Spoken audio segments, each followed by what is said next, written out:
Hello, it's Top 10 Scary Urban Legends here. Okay, sorry, I know that was bad, but I'm half British, so please don't yell at me. I'm your host, Makayla, and today we are talking about Top 10 British Scary Urban Legends. Starting off at number 10, Loch Ness Monster. Of course, Nessie has to come first. From the beginning, it was Nessie who wanted me there. Nessie? You nicknamed my daughter after the Loch Ness Monster?! Almost everyone knows the story of the monster in the lake that people have been trying to spot for thousands of years. The first recorded spotting was in 565, but few have actually seen it.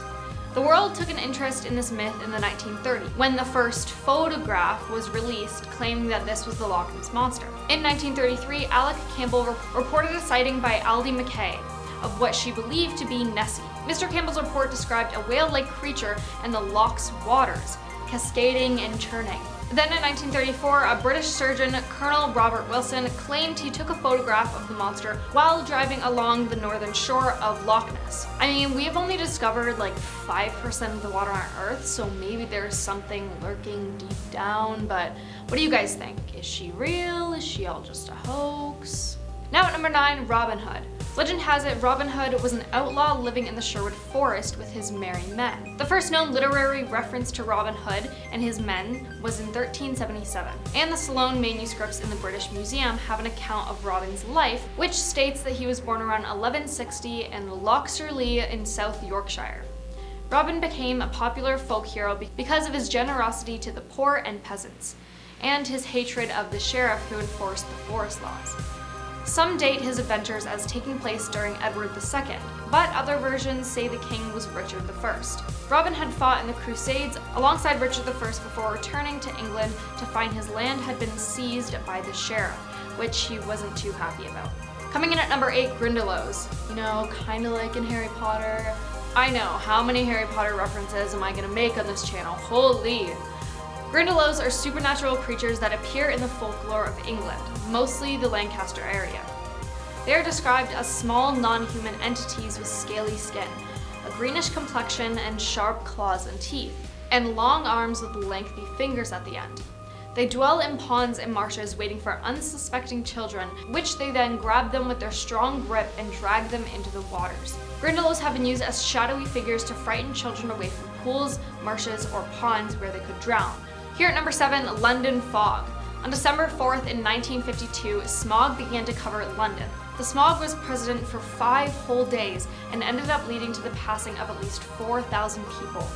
On a regular Thursday afternoon, a high-pressure air mass stalled over the Thames River Valley. Suddenly, cold air came in from the west side, and the air in London became trapped. The problem worsened by the low temperatures, which caused people living there to burn extra coal in their furnaces to keep warm. The smoke, soot, and sulfur dioxide from the area's industries, along with the stuff from cars and consumer engine usage, caused heavy smog to smother the city. By the morning of December 5th, it was visible across hundreds of square miles. It became so thick and dense that by December 7th, there was no sunlight and visibility was down to only 5 yards in many places. Eventually, all transportation came to a halt, but not before the smog caused several train accidents, including a collision between 2 trains near London Bridge. However, that wasn't the worst thing. The worst effect of the smog was the respiratory distress it caused in humans and animals, including difficulty breathing and vomiting. A high number of people in the area, numbering in the thousands, passed away in their sleep that weekend. Now, it's a little crazy to me that all this happened and so many people ended up losing their lives. Taking our number 6 spot, Owlman. A small churchyard in Morton was a sacred spot long before the 13th century church was built there with views over the Helford River. Sightings of a flying creature about 5 feet tall, half man, half owl, with glowing red eyes, silver feathers, and crab-like claws have terrified tourists since the 1970s. Oddly, all but one of the dozen or so eyewitnesses of the Owlman have been girls or young women, most under 16. So is this a creature that lurks the night, or is it a real person that wants to capture women and hurt them? Halfway at number 5, King Arthur and Excalibur. Still a relatively well-known myth, King Arthur and the Sword in the Stone is a myth of strength and honor. The legend goes that the magician Merlin placed the sword Excalibur in a stone, and whoever removed it would be the rightful king. Then Arthur removed it and went on to defend the country against invaders, along with many other heroic tales. King Arthur is a central figure in English history, and though some of the legends surrounding him may not be true, we do have centuries of literature, so I mean, in medieval times, this one doesn't seem too much of a stretch, but who knows. Number 4, Black Shuck, or Black Dog. The legend is perhaps the most common local myth in Britain. Among the graveyards, by crossroads, in the darkest forests, lurks a fear stirred first in the early medieval times. In Suffolk, this calf-sized hound with glowing red eyes is a harbinger of doom and death. It often appears during electrical storms, such as the one that struck both the churches of Bungay and Blytheburg on the same day at the exact same moment in August 1577.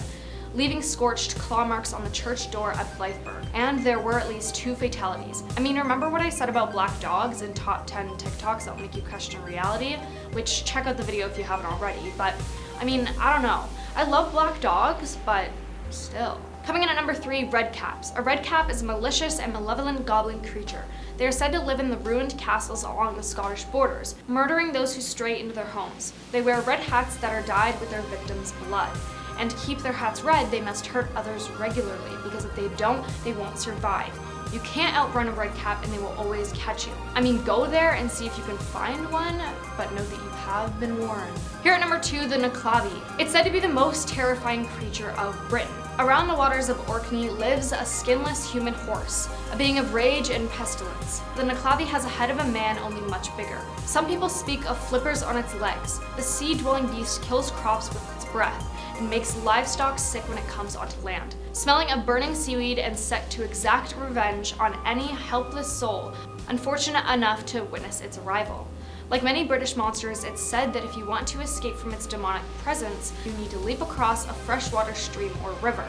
Taking our number 1 spot, Jack the Ripper. Jack the Ripper terrorized London in 1888, taking the lives of at least 5 women and disfiguring their bodies in an unusual manner, indicating that the killer had a very good knowledge of human anatomy. The culprit was never captured or even identified, and Jack the Ripper remains one of England's and the world's most infamous criminals. All 5 passings took place within a mile of each other, in or near the Whitechapel district of London's East End, from August 7th to September 10th, 1888. Now, despite having committed these heinous crimes and investigations claiming definitive evidence on their identity, his or her name and motive is still unknown. Well, that's all I got for you today. If you guys like this video, make sure to let us know in the comments, and I'll see you guys next time.